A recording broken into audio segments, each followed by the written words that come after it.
Hello dear students, welcome to my English class. आजकेर এই ভিডিওতে আমি ক্লাস 11 এর সেকেন্ড সেমিস্টারের দ্য গার্ডেন পার্টি এই প্রশ্নটা নিয়ে আলোচনা করব। তো চলো শুরু করা যাক। দ্য গার্ডেন পার্টি, গার্ডেন মানে কি বাগান, আর পার্টি মানে পার্টি। তাহলে একটি বাগান পার্টিকে কেন্দ্র করে আজকে আমাদের এই টেক্সটটা লিখেছেন ক্যাথরিন ম্যানসফিল্ড। প্রথমেই আমরা অথার এবং এই টেক্সট সম্পর্কে কিছুটা জেনে নেব, তারপরে আমরা মেন টেক্সটে প্রবেশ করব। দেখো, Catherine Mansfield Murray (1888 to 1923) was a New Zealand writer and critic who was an important figure in the modernist movement. Catherine Mansfield Murray, Catherine ম্যানসফিল্ডের পুরো নাম ছিল ক্যাথরিন ম্যানসফিল্ড মারি, যার সময়কাল ছিল 1888 থেকে 1923 খ্রিস্টাব্দ পর্যন্ত। ওয়াজ এ নিউজিল্যান্ড রাইটার, তিনি ছিলেন নিউজিল্যান্ডের একজন লেখিকা অ্যান্ড ক্রিটিক এবং সমালোচক। হু ওয়াজ অ্যান ইম্পর্ট্যান্ট ফিগার, যিনি ছিলেন একজন গুরুত্বপূর্ণ ব্যক্তিত্ব in the modernist movement, আধুনিকতাবাদী আন্দোলনে। Her works are celebrated across the world and have been published in 25 languages. Her works, তার কাজগুলো, are celebrated মানে বিখ্যাত, across the world, গোটা পৃথিবী জুড়ে, and have been published এবং প্রকাশ করা হয়েছে in 25 languages, 25টা ভাষায়। অর্থাৎ তিনি যে সমস্ত লেখালেখি করেছিলেন সেগুলো 25টা ভাষায় প্রকাশ করা হয়েছে।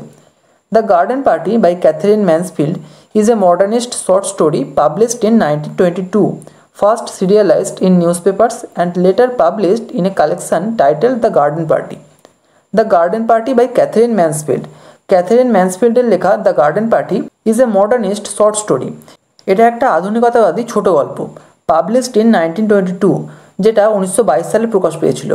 First serialized in newspapers, যেটা সংবাদপত্রে ধারাবাহিকভাবে প্রকাশ পেয়েছিল প্রথমে, and letter published in a collection titled the garden party, এবং পরবর্তীকালে দ্য গার্ডেন পার্টি নামক একটি সংগ্রহে প্রকাশ পেয়েছিল। The story describes a wealthy New Zealand family's garden party and its aftermath, focusing on teenage Laura's discomfort with class divisions, specially after the death of a poor neighbour. The story describes, গল্পটি বর্ণনা করে, a wealthy New Zealand family's garden party, wealthy মানে সমৃদ্ধশালী, একটি সমৃদ্ধশালী নিউজিল্যান্ডের পরিবারের বাগান পার্টিকে বর্ণনা করে, অ্যান্ড ইটস আফটারম্যাথ, এবং এর পরবর্তী ঘটনাগুলিকে। ফোকাসিং, যেটা দৃষ্টিপাত করে, অন টিনেজ লরা's ডিসকমফর্ট, কিশোরী লরার অস্বস্তিকে, উইথ ক্লাস ডিভিশনস, শ্রেণী বিভাজন নিয়ে, specially after the death of a poor neighbour, বিশেষ করে একজন গরিব প্রতিবেশীর মৃত্যুর পর। টেক্সটটা শুরুর আগে এখানে যে ক্যারেক্টারগুলো আমরা পাবো সেগুলো সম্পর্কে একটু বলে দিই। প্রথমেই আছে লরা শেরিডান, যে এই গল্পের প্রোটাগনিস্ট বা main character.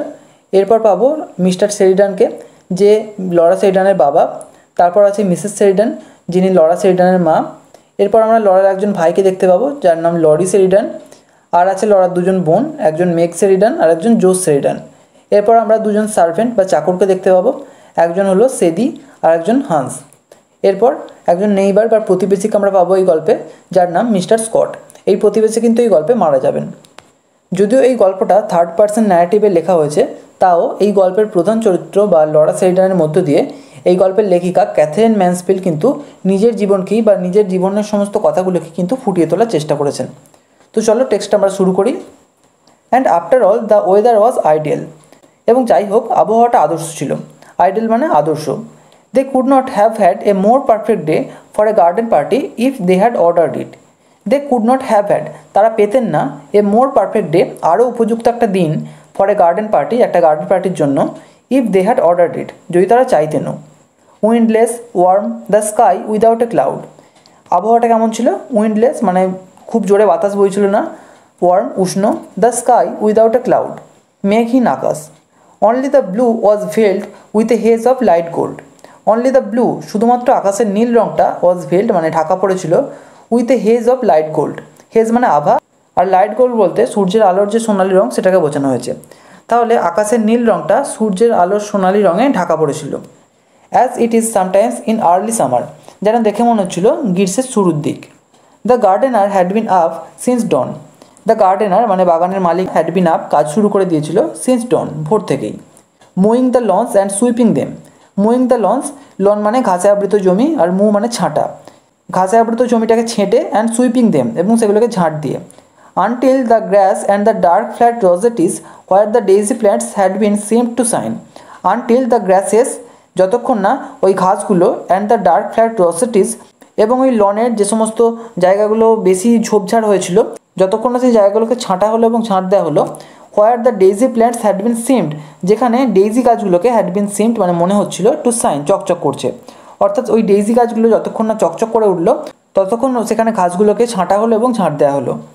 As for the roses you could not help feeling they understood that roses are the only flowers that impresses people at garden parties. As for the roses, যদি গোলাপের কথা বলা হয়, you could not help feeling তুমি না ভেবে পারবে না কি, দে আন্ডারস্টুড তারা বোঝে, কি বোঝে, that roses are the only flowers যে গোলাপি হলো একমাত্র ফুল, দ্যাট ইমপ্রেসেস পিপল যেগুলো মানুষকে আকৃষ্ট করে বা এখানে বলতে পারি মুগ্ধ করে, অ্যাট গার্ডেন পার্টিস এরকম গার্ডেন পার্টিতে। The only flower that everybody is certain of knowing, এটা একমাত্র ফুল যেটা সবাই চেনে। Hundreds, yes literally hundreds, had come out in a single night. Hundreds মানে শত শত, ইয়েস লিটারালি হান্ড্রেডস হ্যাঁ শত শত ফুল, হ্যাড কাম আপ বেরিয়ে এসেছিল, ইন এ সিঙ্গেল নাইট এক রাত্রে, অর্থাৎ এক রাত্রের মধ্যেই সেই গাছগুলো থেকে শত শত ফুল যেন বেরিয়ে এসেছিল। The green bushes bowed down as though they had been visited by archangels. The green bushes মানে সবুজ ওই ঝোপগুলো, বোর্ড ডাউন ঝুঁকে পড়েছিল, অ্যাজ দো যেন, দে হ্যাড বিন ভিজিটেড তাদেরকে দর্শন করতে আসা হয়েছে, বাই আর্চাঙ্গেলস দেবদূতদের দ্বারা, অর্থাৎ গাছগুলোতে প্রচুর পরিমাণে ফুল হওয়ায় গাছগুলো নিচের দিকে ঝুঁকে পড়েছে এবং সেগুলো দেখে মনে হচ্ছে যেন দেবদূতরা তাদের দর্শন করতে এসেছিল এবং তাদেরকে সম্মান জানাতে তারা ঝুঁকে পড়েছে। Breakfast was not yet over before the men came to put out the marquee. Breakfast was not yet put over, প্রাতরাশ তখন শেষ হয়নি, বিফোর দ্য ম্যান কেম তার আগেই মানুষগুলো চলে এলো, to put up the marquee তাঁবু খাটাতে। আমাদের এখানে যেমন কোনো অনুষ্ঠান হলে প্যান্ডেল তৈরি করা হয়, তেমনই ওখানেও বলছে প্যান্ডেল তৈরি করার জন্য বা তাঁবু খাটানোর জন্য মানুষগুলো চলে এসেছে। Where do you want the marquee put mother, তখন লরা তার মাকে জিজ্ঞেস করছে, মা তুমি কোথায় তাঁবুটা খাটাতে চাও। My dear child it's no use asking me, বলছে মাই ডিয়ার চাইল্ড আমার প্রিয় বাছা, it's no use asking me আমাকে জিজ্ঞেস করে কোনো লাভ নেই। I am determined to leave everything to you children, বলছে আই এম ডিটারমাইন্ড আমি স্থির করেছি, to leave everything to you children যে আমি সব কিছু তোমার উপর ছেড়ে দেবো বাছা, দিস ইয়ার মানে এই বছরের জন্য। For what I am your mother, আমি যে তোমার মা সেটা ভুলে যাও। Treat me as an honoured guest, treat me মানে আমার সাথে আচরণ করো, অ্যাজ অ্যান অনার্ড গেস্ট একজন সম্মানীয় অতিথির মতো। But Meg could not possibly go and supervise the men, but কিন্তু মেঘ, মেঘ অর্থাৎ এই লরা সেরিডানের বোন, বলছে but Meg could not possibly গো কিন্তু মেঘ সম্ভবত যাবে না, অ্যান্ড সুপারভাইজ দ্য মেন এবং ওই মানুষদের তদারকি করবে না। She had washed her hair সে তার চুলটা ধুয়েছে, বিফোর ব্রেকফাস্ট প্রাতরাশের আগে, and she sat drinking her coffee এবং সে বসে তার কফি খাচ্ছে, ইন এ গ্রিন টারবান একটা সবুজ পাগড়িতে, টারবান মানে পাগড়ি, পাগড়ি বলতে বোঝানো হয়েছে যেহেতু সে সবেমাত্র স্নান করেছে, তো হয় না মেয়েরা স্নান করার পর তাদের চুলে টাওয়াল বা গামছা জাতীয় কিছু তাদের মাথায় জড়ায়, তো সেটার কথাই বলা হচ্ছে। With a dark wet curl stamped on each cheek, with a dark wet curl, dark মানে কি গাঢ়, ওয়েট মানে ভিজে, আর কার্ল মানে কোঁকড়ানো চুল, স্ট্যাম্পড মানে আটকে আছে, অন ইচ চিক, চিক মানে গাল, অর্থাৎ যেহেতু সে সবেমাত্র স্নান করেছে তো তার চুলগুলো ভিজে আছে এবং কিছু কিছু চুল তার গালের সঙ্গে যেন লেগে আছে, সেটাই বলা হচ্ছে। Jose the butterfly always came down in a silk petticoat and a kimono jacket. জোকে, জো লরা সেরিডানের আরও একজন বোন, তো এই জো যাকে বাটারফ্লাই বলে ডাকা হতো কারণ সে খুবই চঞ্চল, এই জো অলওয়েজ কেম ডাউন মানে সর্বদাই নিচে আসতো, ইন এ সিল্ক পেটিকোট একটা সিল্কের পেটিকোট বা সায়া জাতীয় এক ধরনের পোশাক পরে, and a kimono jacket, kimono এক ধরনের পোশাক, তো এই কিমোনো জ্যাকেট পরে সে নিচে আসতো। You will have to go Laura, you are the artistic one, you will have to go Laura তোমাকেই যেতে হবে লরা, এই যে উইল হ্যাভ টু এটা ভবিষ্যতে কোনো কাজ জোর দিয়ে করতে হবে এটা বোঝাতে, মানে করতেই হবে এরকম বোঝাতে ব্যবহার করা হয়। You will have to go Laura তোমাকেই যেতে হবে Laura, you are the artistic one তোমার মধ্যে একটা শিল্পী সুলভ ভাব রয়েছে, আর্টিস্টিক মানে শিল্পী সুলভ। Away Laura flew still holding her piece of bread and butter, away Laura flew মানে লরা চলে গেল, স্টিল হোল্ডিং তখনও হাতে ধরেছিল, her piece of bread and butter রুটি এবং বাটারের টুকরোটা। It's so delicious to have an excuse for eating out of the doors, বলছে ইটস সো ডিলিশিয়াস এটা খুবই সুস্বাদু, টু হ্যাভ অ্যান এক্সকিউজ এরকম একটা অজুহাত পাওয়া, ফর ইটিং মানে খাওয়ার জন্য, আউট অফ ডোরস দরজার বাইরে অর্থাৎ ঘরের বাইরে, মানে সে একটা সম্ভ্রান্ত পরিবারের একজন মেয়ে সবসময় তো বাড়ির মধ্যেই খায়, তো এই অজুহাতে মানে এই যে অনুষ্ঠান হচ্ছে এবং তাকে তদারকি করার দায়িত্ব দেওয়া হয়েছে সেই অজুহাতে সে বাড়ির বাইরে এসে খাবারটা খেতে পাচ্ছে এবং এটা তার খুব ভালো লাগছে। অ্যান্ড বিসাইডস, এবং এটা ছাড়াও she loved having to arrange things, এটা ছাড়াও সে কী ভালোবাসতো, লাভিং টু অ্যারেঞ্জ থিংস মানে জিনিসপত্র গোছগাছ করতে ভালোবাসতো। She always felt she could do it so much better than anybody else, she always felt, সে সর্বদাই ভাবতো, সি কুড ডু ইট মানে সে এটা করতে পারে, সো মাচ বেটার আরও ভালো করে, দ্যান এনিবডি এলস যে কারোর থেকে। 4 men in their shirt sleeves stood grouped together on the garden path. 4 men মানে 4জন লোক, in their shirt sleeves তাদের হাতা সমেত জামা পরে, stood দাঁড়িয়েছিল, grouped together মানে একসাথে দল বেঁধে দাঁড়িয়েছিল, on the garden path বাগানের রাস্তায়। they carried steps covered with rolls of canvas. they carried মানে তারা বহন করছিল, steps মানে এখানে বাঁশ, covered with rolls of canvas, canvas মানে ত্রিপল, যেগুলোর ওপরে ত্রিপল জড়ানো ছিল। and they had big tool bags slung on their backs, and they had big tool bags এবং তাদের যন্ত্রের বড় বড় ব্যাগ ছিল, slung on their backs যেগুলো তাদের পিঠের ওপর ঝুলছিল। they looked impressive, তাদেরকে ইমপ্রেসিভ দেখাচ্ছিল মানে খুব সুন্দর দেখাচ্ছিল। Laura wished now that she had not got the bread and butter. Laura wished now, Lawler এখন মনে হচ্ছিল দ্যাট যে she had not got the bread and butter, যদি তার কাছে ওই ব্রেড আর বাটারটা না থাকতো তাহলে ভালো হতো। অর্থাৎ বাইরের কিছু লোক আছে এবং তাদের সামনে ব্রেড বাটার হাতে নিয়ে দাঁড়িয়ে আছে, তো সে একটু অপ্রস্তুত হয়ে গেছে, তাই তার মনে হচ্ছে সেটা না থাকলেই ভালো হতো। But there was nowhere to put it, কিন্তু সেখানে সেগুলো রাখার কোনো জায়গা ছিল না। And she could not possibly throw it away, and এবং she could not possibly throw it away, এবং সম্ভবত সে সেগুলোকে ছুঁড়েও ফেলতে পারছিল না। She blushed and tried to look severe and even a little bit short-sighted as she came up to them. She blushed মানে সে লজ্জা পেল, and tried to look severe এবং গম্ভীর দেখাতে চেষ্টা করলো নিজেকে, and even a little bit short-sighted এবং কিছুটা সে অন্যমনস্ক দেখানোর ভান করলো, as she came up to them যখন সে তাদের কাছে এলো। গুড মর্নিং she said, সে তাদেরকে দেখে বলল গুড মর্নিং, সুপ্রভাত, কপিং হার মাদার্স ভয়েস, তার মায়ের কণ্ঠস্বরটা নকল করে, অর্থাৎ তার মায়ের মতো করে বলার চেষ্টা করলো।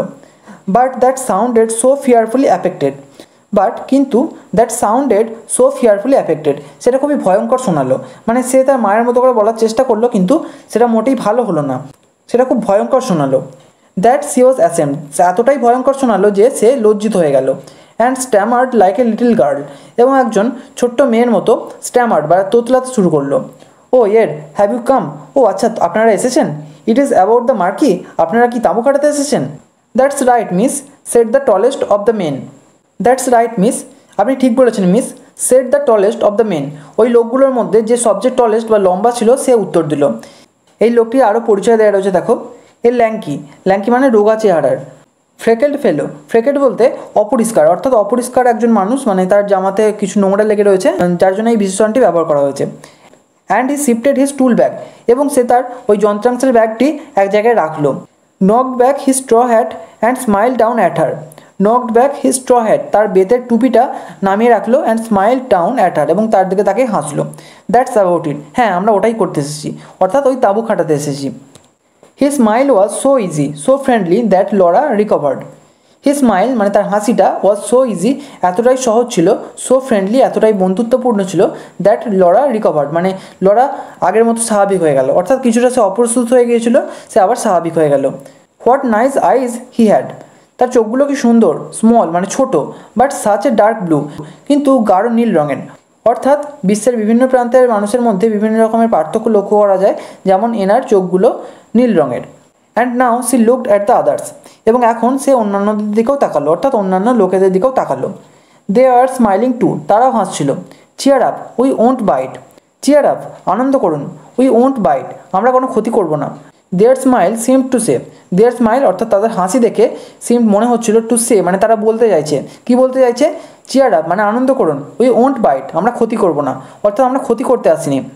যেহেতু শেরিডান পরিবার একটি খুব সম্ভ্রান্ত পরিবার, এবং যে মানুষগুলো তাঁবু খাটাতে এসেছে তারা খেটে খাওয়া মানুষজন, খুব সাধারণ বাড়ির মানুষজন, তো অনেক সম্ভ্রান্ত পরিবারের মানুষরা মনে করেন যে এই সমস্ত খেটে খাওয়া মানুষরা তাদের ক্ষতি করবে, তো সেই কারণে তারা যেন তাদের হাসি দিয়ে বুঝিয়ে দিতে চাইছে যে না আমরা কোনো ক্ষতি করতে আসিনি। How very nice workmen were, মানে কত ভালো কাজের লোক এরা। And what a beautiful morning, এবং কি সুন্দর একটা সকাল। She must not mention the morning, she must be businesslike, বলছে she must not mention the morning, তার এই সকাল নিয়ে পড়ে থাকলে চলবে না। She must be businesslike, তাকে সমস্ত কাজগুলো দেখাশোনা করতে হবে। দ্য মার্কি, তাঁবুটাও দেখতে হবে। Well what about the lily lawn, বেশ what about the lily lawn, মানে লনের ওই জায়গাতে যেখানে লিলি গাছগুলো রয়েছে সেখানে তাঁবুটা খাটালে কেমন হবে? উড দ্যাট ডু, ওখানে ভালো হবে না? And she pointed to the lily lawn, এবং সে ওই লিলি লনের দিকে নির্দেশ করে বলল। উইথ দ্য হ্যান্ড, তার হাত দিয়ে নির্দেশ করলো। That did not hold the bread and butter, যে হাতে এখন কোনো ব্রেড এবং বাটার ছিল না। দে টার্ন, তারা ঘুরলো। They stared in the direction, ওই দিকে তারা এক দৃষ্টিতে তাকিয়ে রইল। A little flat chap thrust out his under lip and the tall fellow front. A little flat chap, মানে একজন মোটা মতো লোক, thrust out his under lip, তার নিচের ঠোঁটটাকে বের করলো, অর্থাৎ যেন তার ইচ্ছে নেই, মানে এই জায়গাটা ভালো হবে না, তার অঙ্গভঙ্গি দিয়ে সে বোঝাতে চাইছে। And the tall fellow front, এবং ওই লম্বা লোকটাও ফ্রন্ট মানে তার ভুরু কোঁচকালো। আই ডোন্ট ফ্যান্সি ইট, আমার মনে হয় না। হি সেড, সে বললো, অর্থাৎ আমার মনে হয় না যে এই জায়গাটা ভালো হবে। নট কনস্পিসিয়াস এনাফ, কনস্পিসিয়াস মানে সুস্পষ্ট, আর এনাফ মানে যথেষ্ট, যথেষ্ট সুস্পষ্ট নয়, অর্থাৎ সবার দৃষ্টিগোচর হবে না, সবার চোখ যাবে না ওইদিকে। ইউ সি, আপনি দেখুন, with a think like a marquee, এরকম একটা তাঁবুর ভাবনা নিয়ে। And he turn to Laura, এবং সে লরার দিকে ঘুরলো। ইন ইজ ইজি ওয়ে, মানে স্বাভাবিকভাবে, খুব সহজভাবে। You want to put it somewhere, আপনি এটাকে এমন একটা জায়গায় লাগাতে চান, where it will give you a bang slap in the eye, যেখানে সবার চোখ যাবে ওই জায়গাটায়। ইফ ইউ ফলো মি, যদি আপনি আমার মতে চলেন। Laura's upbringing made her wonder for a moment whether it was quite respectful of a workman to talk to her of bang slap in the eye. Laura's upbringing, মানে Laura যেভাবে বড় হয়ে উঠেছে সেটা, মেড হার ওয়ান্ডার, তাকে বিস্মিত করে তুললো, ফর এ মুভমেন্ট, এক মুহূর্তের জন্য। Whether it was quite respectful, মানে সে ভাবছে যে whether it was quite respectful, এটা যথেষ্ট সম্মানপূর্ণ বা শ্রদ্ধাপূর্ণ ছিল কিনা, অফ এ ওয়ার্কম্যান, একজন কর্মীর পক্ষে বা এরকম একজন কাজের লোকের পক্ষে, টু টক টু হার, মানে তার সঙ্গে সে যেভাবে কথা বলেছে, of bang slap in the I, মানে এই যে দৃষ্টিগোচর হওয়ার ব্যাপারে যে কথাটা সে বলেছে তার সঙ্গে, সে তো একজন কাজের লোক, তো সে কি তাকে যথেষ্ট সম্মান দিয়ে কথা বলেছে, এইটা সে ভাবছে। But she did quite follow him, কিন্তু সে পুরোপুরি তাকে অনুসরণ করলো, মানে তার কথাই মেনে নিল। A corner of the tennis court, she suggested, সে তখন সুপারিশ করলো, a corner of the tennis court, ওই টেনিস কোর্টের কর্নারে। But the band's going to be in one corner, এরপর সে আবার বলছে যে কিন্তু ওখানে তো ব্যান্ডের লোকজন আসবে, মানে বাজনার দল আসবে, অর্থাৎ তার মনে পড়ে গেল যে বাজনার দলে আসার কথা আছে। তো সে প্রথমে সাজেস্ট করলো যে ওই টেনিস কোর্টের কর্নারে, তার পরক্ষণেই সে বলছে যে কিন্তু না, ওখানে তো বাজনার লোকজন আসবে, ওখানে হবে না। Going to have a band are you, said another of the workman, তো তখন ওই ওয়ার্কম্যান বা ওই কর্মীদের একজন বলে উঠল, তো আপনারা ব্যান্ডও আনতে চলেছেন? হি ওয়াজ পেল, তাকে দেখতে বিবর্ণ ছিল। He had a haggard look and his dark eyes scanned the tennis court. He had a haggard look, haggard মানে জীর্ণ, তার একটা জীর্ণ চেহারা ছিল, মানে তাকে দেখে জীর্ণ মনে হচ্ছিল। As his dark eyes scanned the tennis court, যখন তার গাঢ় চোখগুলো স্ক্যান দ্য টেনিস কোর্ট, ওই টেনিস কোর্টটাকে স্ক্যান করলো, অর্থাৎ সে ভালো করে ওই জায়গাটা দেখে শুনে নিল। হোয়াট ওয়াজ থিঙ্কিং, সে কী ভাবছিল? Only a very small band, said Laura gently. Only, শুধুমাত্র, এ ভেরি স্মল ব্যান্ড, একটা খুব ছোট বাজনার দল। সেড লরা, লরা তাদেরকে বলল, জেন্টলি, আস্তে। Perhaps he wouldn't mind so much if the band was quite small. Perhaps মানে সম্ভবত, হি উডেন্ট মাইন্ড, তিনি কিছু মনে করবেন না, সো মাচ মানে খুব বেশি, if the band was quite small, যদি বাজনাটা খুব ছোট হয়। But the tall fellow interrupted, কিন্তু ওই লম্বা মানুষটা ইন্টারাপ্টেড মানে আবার বাধা দিল, মানে তার কথার মাঝে আবার কথা বললো। কি বললো? Look here miss, that is the place, এখানে দেখুন মিস, এইটাই সেই জায়গা। এগেনস্ট দোজ ট্রিজ, ওই গাছগুলোর কাছে। ওভার দেয়ার, ওই জায়গাতে। দ্যাট উইল ডু ফাইন, ওটা ভালো হবে। এগেনস্ট দ্য ক্যারাকাস, ওই ক্যারাকাস গাছগুলোর কাছে। Then the karakas trees would be hidden, তাহলে তো ওই ক্যারাকাস গাছগুলো ঢাকা পড়ে যাবে। And they were so lovely, এবং তাদের দেখতে খুব সুন্দর। With their broad gleaming leaves, তাদের ব্রড মানে বড় বড়, গ্লিমিং অর্থাৎ চকচক করছে এমন, লিপস পাতা রয়েছে। And their clusters of yellow fruit, cluster মানে থোকা, আর ইয়েলো ফ্রুট মানে হলুদ ফল, এবং তাদের থোকা থোকা যে হলুদ ফল রয়েছে সেগুলো সবই তো ঢাকা পড়ে যাবে। They are like trees you imagined growing on a desert island, proud solitary lifting their leaves and fruits to the sun in a kind of silent Splendor.